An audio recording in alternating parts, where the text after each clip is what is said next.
नामदहू व नसल्ली अला रसूलिल करीम अम्मा बाद फ़ाऊज़ु बिल्लाहि मिनश शैतानिर रजीम। चैनल पस पर्दा, मैं हूँ मिर्ज़ा सईद महमूद बेग, महमूद मिर्ज़ा जेलमी, माजी का बाबा पीटीआई। जानने वाले जानते हैं कि इस ज़िला जेलम में पीटीआई को कायम करने के लिए इसको अवाम में मुतारफ़ कराने के लिए मेरा क्या किरदार था। फिर मैंने 2013 में पीटीआई की टिकट पर कौमी असम्बली का इलेक्शन लड़ा। फिर 2014 के धरने में मैंने जो किरदार अदा किया वो भी आपको पता है। मेरी जानी माली कुर्बानी से किसी से भूली हुई नहीं है। चित्रार से लेकर जो है ना वो ग्वादर तक सब लोग मुझे जानते हैं। दरमियान में पैराशूटर्स ने ये हमसे मकाम छीन लिया।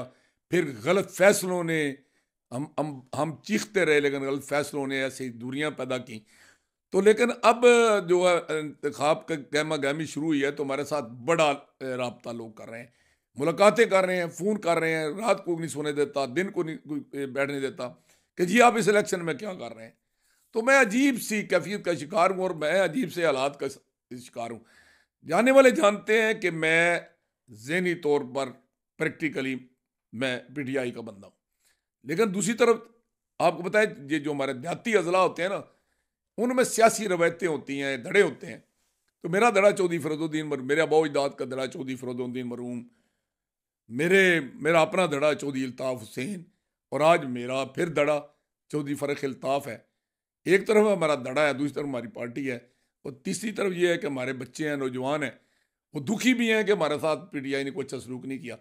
इसके बावजूद हमने कागजात नामजदगी जो है ना वो हम ले आए हैं, तीनों बाप बेटा।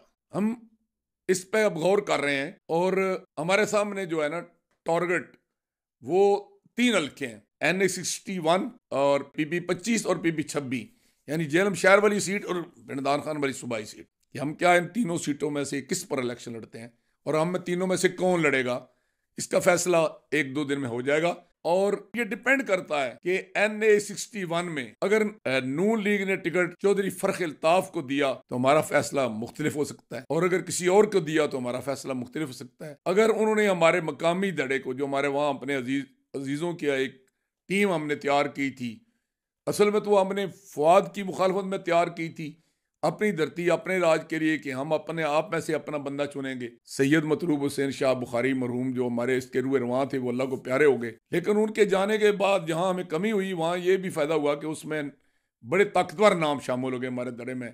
राजा कसम अली खान, उसमें कर्नल सैयद जैद शराजी साहब आ गए, उसमें राजा जवाद जालिब साहब, तहसीन आजम 2 तो पहले ही हमारे उस ग्रुप का हिस्सा थे, राजा इफ्तिखार शहजाद और अब जुताना।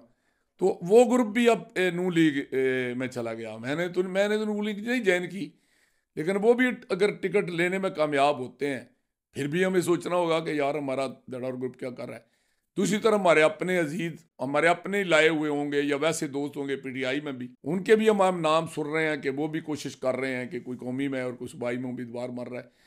तो सारी सूरत हाल को देख कर हम अब जो फैसला करने वाले हैं वो ये है कि 22 तारीख को हम फैसला करेंगे और कागज दाखिल करवाएंगे कि हम NA61 में कागज दाखिल करा रहे हैं या हम PP26 में करा रहे हैं या PP27 में करा रहे हैं, सारी PP25 में करा रहे हैं या PP26 में करा रहे हैं। बार बार वही पुराने हल्के ज़बान पर आ जाते हैं ना कि शहर वाला हल्का पुराना 26 था और पिंडदान खान का 27 था, तो अब वो हल्का जो है ना वो 25 और 26 हो गया।